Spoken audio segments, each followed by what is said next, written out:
qu'est-ce que l'impureté et qu'est-ce que la pureté? Quelle est la définition exacte de la pureté? On pourrait penser que la pureté, c'est tout simplement un petit peu comme la définition que tout le monde peut en donner, c'est savoir une certaine pureté dans sa pensée, une certaine naïveté, etc., qui, vu dans le bon sens du terme, est considérée comme une certaine forme de pureté. J'aurais envie d'avoir une autre définition de ce qu'est la pureté, de ce que pourrait être la pureté selon une certaine définition, et l'impureté pareil.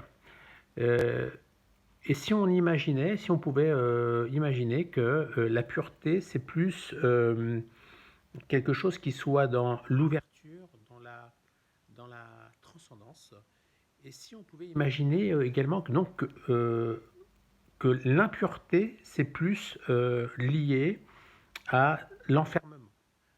C'est-à-dire qu'en fait, on va avoir une idée fixe et on va avoir du mal à sortir de cette idée-là, justement parce qu'on est dans cet enfermement qui nous empêche de nous dépasser, de révéler autre chose que cet enfermement-là. Et alors pourquoi je dis ça? C'est parce qu'en fait, on peut parler de l'impureté de la mort, on peut parler de l'impureté, on va parler de la mort, de l'impureté de la mort, effectivement. Mais qu'est-ce que la mort? Qu'est-ce que l'impureté de la mort? Il est évident que quand on est dans l'enfermement, on pourrait imaginer, selon cette définition nouvelle que l'on met en place comme ça, dans cette réflexion-là, que cet enfermement, donc, qui est étroitement lié à l'impureté, soit également en lien avec la pureté de la mort. Parce qu'effectivement, on pourrait imaginer que l'enfermement, en réalité, c'est tout sauf l'existence. Donc on peut aussi imaginer que d'être dans l'enfermement, on est d'une certaine façon, on n'existe pas. Donc on est d'une certaine façon mort spirituellement, puisqu'on est dans quelque chose qui nous enferme et qui nous empêche donc d'exister. J'aime à faire des parallèles ou travailler avec la symbolique dans ma réflexion. Et puis j'aime aussi réfléchir et avoir une réflexion par l'absurde. C'est ce qui m'aide à ouvrir un petit peu les champs de ma réflexion et donc de ne pas être dans cet enfermement dans lequel nous sommes tous amenés à être à un moment ou à un autre dans notre vie. Parce qu'en fait, c'est un caractère typiquement humain, et en tant qu'humain, en tant qu'être humain, nous sommes tous un petit peu logés à la même enseigne. Donc, en fait, pourquoi je parle de ça? C'est parce qu'en fait, si on parle d'impureté, donc d'enfermement, de mort, donc de non-existence, parce qu'on existe, la mort c'est une forme de non-existence, d'accord? Alors on pourrait aussi imaginer qu'il y aurait une solution à tout ça. Et la solution à tout ça, ça pourrait être d'être dans l'acceptation de cet enfermement pour pouvoir accéder à autre chose que cet enfermement. Parce qu'à partir du moment où on accepte une limite, quelque part, on intègre cette limite pour pouvoir la dépasser, la transcender. Alors, ce serait peut-être une solution pour pouvoir sortir de cet enfermement-là et commencer à révéler tout son potentiel intérieur, révéler toutes ses ressources, révéler cette part de divinité qu'il y a à l'intérieur de nous, qui ne demande qu'une seule chose, c'est de s'exprimer. Donc à partir de là, ce qu'il faudrait, ce qu'on devrait faire, c'est prendre conscience de nos limites, les accepter pour mieux les intégrer. Et ensuite, travailler à transformer sa propre matière, c'est-à-dire son propre soi, se transformer en acceptant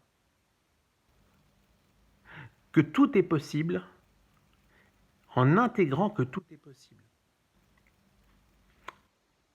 Comment? En changeant sa manière de voir les choses, en changeant d'une certaine façon ses croyances, en transformant une croyance qui nous limite, qui nous enferme, par une croyance qui nous amène vers une ouverture, vers, d'une certaine façon, vers une sérénité, vers un bien-être intérieur.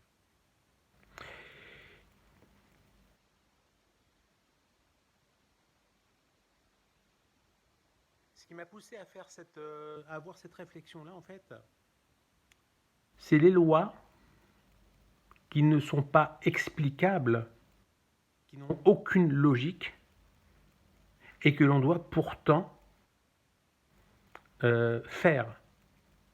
Ces lois non explicables, en réalité, sont en rapport direct.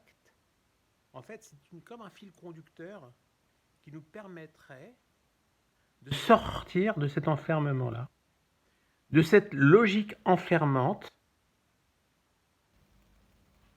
Et donc, il ne faudrait pas aborder une loi qu'on ne comprend pas comme un obstacle ou comme un élément de frustration, mais plutôt comme un levier qui nous permettrait d'accéder à quelque chose de bien plus grand que nous.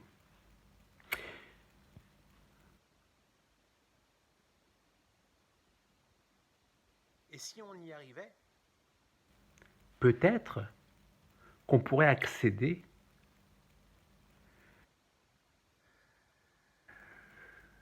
à une forme de délivrance complète et totale. Mais pour y arriver, il faudrait peut-être aussi accepter avec joie, reconnaître cet enfermement, reconnaître cette limite, justement parce qu'en reconnaissant nos imperfections, alors on accède à une certaine vérité intérieure. On intègre cette vérité pour pouvoir ensuite partir beaucoup plus haut, parce que cette vérité qu'on aura intégrée, on peut imaginer que ça pourrait être un formidable levier pour justement accéder à cette ouverture, à cette délivrance et au miracle de la nature véritable. Je vous laisse avec ces réflexions et avec ces questionnements qui peuvent entraîner des pistes de réflexion différentes en fonction de chaque personnalité, et c'est l'objectif. Parce que la vérité ultime, en réalité, c'est la somme de toutes les vérités. Donc, je vous dis à très bientôt.